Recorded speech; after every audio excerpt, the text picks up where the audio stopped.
如果 OK 嘅話，麻煩大家跟我做一個動作，一個好簡單嘅動作，就係將你頭先寫咗小學版我的志願嗰張字咧，同隔離位嘅同學仔換一換佢先。第一條問題，有冇同學仔記住你隔離嗰個？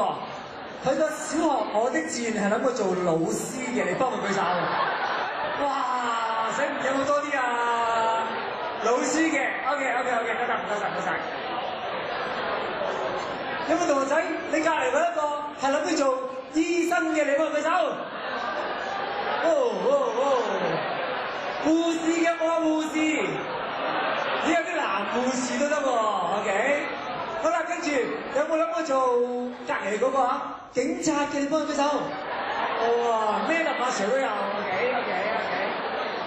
有冇消防架請舉手？好啦，有冇諗過做揸巴士嘅請舉手？嗰邊一站。OK。成扎男同學揸巴士，OK， 想漂移啊嘛你哋。好啦，最後一條，有冇同學諗過做家庭主婦嘅請舉手？個男同學多啲喎，個心裏邊究竟有冇一個夢想？我哋叫做 dream，D-R-E-A-M， 有冇個 dream 喺你個心裏邊？你真係諗過第時出嚟做嘢嘅時候，你想做呢份工，或者你想報讀大學嘅時候，你想報呢一個學科嘅咧？麻煩大家好認真地諗一諗，思考下你心裏邊嗰個 dream 係啲乜嘢，跟住用支筆幫我寫喺你張紙裏邊。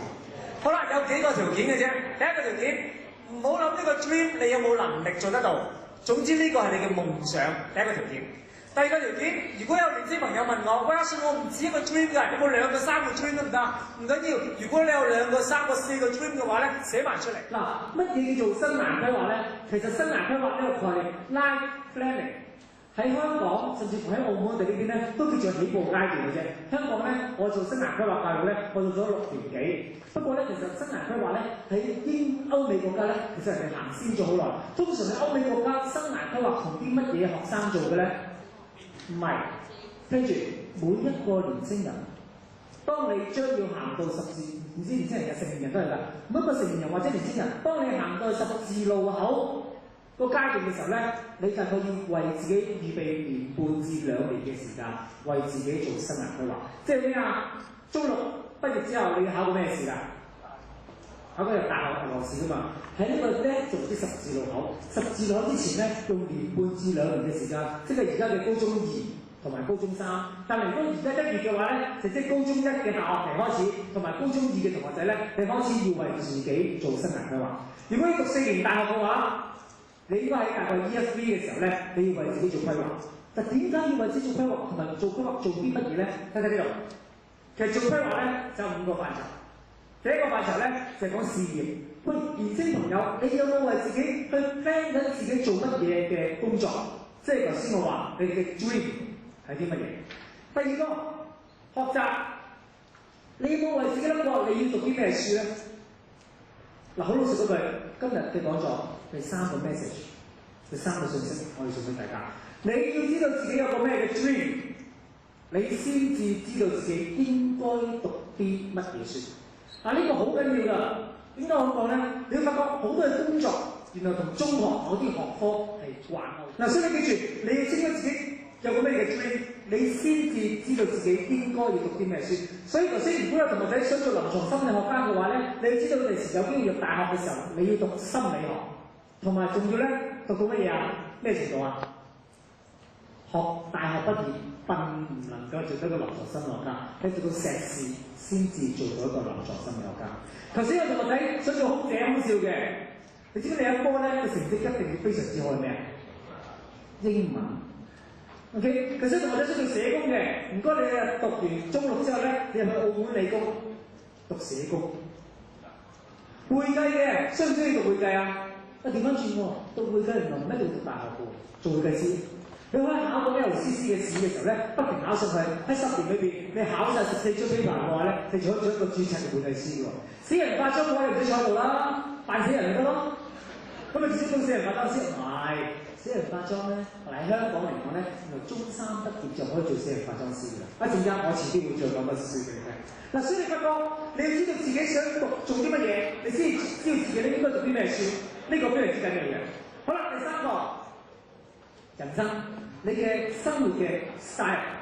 第四個社會同埋第五個家庭，話俾你聽，你點樣為自己嘅社會貢獻翻出嚟，做個社會嘅領袖或者做下員工，同埋你點樣嘅喺而家你自己嘅家庭，同埋日後幾時你會建立你自己家庭，呢五個範疇咧就係生涯規劃最緊要嗰五個。但係對於年輕嘅朋友嚟講咧，因為呢句説話，你有理想先至知道讀啲咩書，同埋你哋而家喺呢一個階段 ，from school to work。乜嘢叫 from school to work？ 呢一句説話咧，就係生涯規劃嘅基石。即係話，你哋由中學階段將要去到社會做事，或者入大學嘅時候咧，為你日後未來嘅機會揀科嘅時候咧，呢個階段叫做 from school to work。所以高中一、高中二、高中三嘅年輕朋友喺而家呢個階段，你 from school to work嘅話咧，最緊要嘅規劃就規劃事業同埋學習。行業前景亦都係你哋要幫自己掌握嘅一個信念嚟嘅。最後啦，如果你能夠真係為自己進行咗性格嘅測試，問下自己個 employability 係幾多，就住你嘅 dream 揾晒啲資訊翻嚟嘅時候咧，最後一步呢度，我問自己你嘅興趣係啲乜嘢？但記住頭先講過，最好咧就住你嘅興趣行先，因為你嘅 dream 你嘅興趣喺度嘅時候，你個 heart 自然喺度。但係如果你同我講話信唔係喎，我冇乜特別大嘅興趣喎，咁點咧？跟住能力行先。如果你話自己冇乜邊個興趣係想嘅話咧，喺你自己喺中學裏邊嚟講，邊一科讀得最叻，就以能力行先。點解咧？當你讀得最叻嘅時候咧，就話俾你自己聽，嗰科嘅讀書方法嘅基本，你能夠掌握得到，你嘅能力就喺嗰度。但係如果你同我講阿信，我又冇乜興趣，我又冇乜能力，咁點咧？睇住第三個市場報價，睇一睇澳門嚟緊個 market。